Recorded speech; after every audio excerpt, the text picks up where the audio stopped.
shit.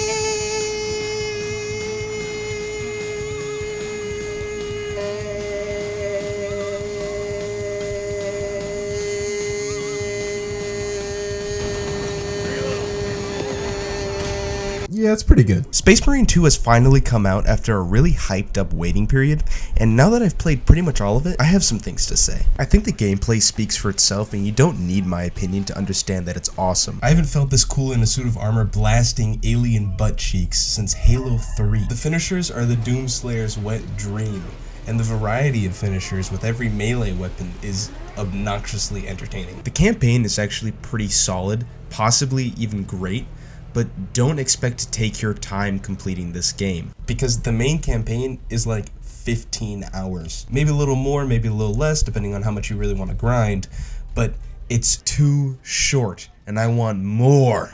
What do you mean by that? Especially if you're dropping so much money, you'd expect the campaign to at least be a larger chunk of the game. The atmosphere is pretty much perfect. The rubble, the way over the top violence, the screams, the explosions, it makes important moments so much easier to be immersed in. Best thing about this game is that it actually makes you feel like a Space Marine in the 41st millennia. You've got the chaplain rallying the troops before war. You got Marneus Calgar showing up at some point. It makes one of the most epic entrances of all time. And if you're not screaming fuck yeah by the end of it, you're either not playing the game or you're a damn heretic and you deserve a bolter bullet to the brain. The game has been heralded as technologically ambitious due to its Tyranids being able to work really well in really tight hordes. But while the swarm mechanic does overwhelm and kill you at times, that just means you end up being more focused on the elite enemies in order to break their synaptic link with the smaller AIs. But it didn't really feel like it was a new, groundbreaking way to fight some enemies. The mechanic was impressive when you could see it in the distance and it was a whole swarm, rather than in combat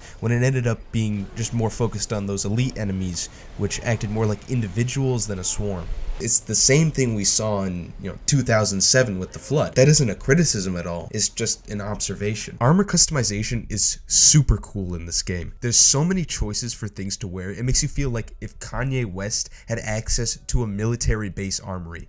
Call of Duty doesn't have shit on the weapons customizations. The operations mode is also pretty great at offering a wide range of class options, each with their own abilities and weapons, every one of which has its own skill tree. This gives the mode a depth, despite there only being 6 missions to play at launch. The missions themselves are also quite varied, and despite the fact that I've played them all multiple times at this point, there's always more to discover, with secrets scattered around the map that shift locations with each new playthrough. All in all, the mode feels like you're having the greatest meal of your life, and then somebody comes up right behind you in the middle of it and shoots you in the back of the head. It finishes way too quickly. Appreciate that, man.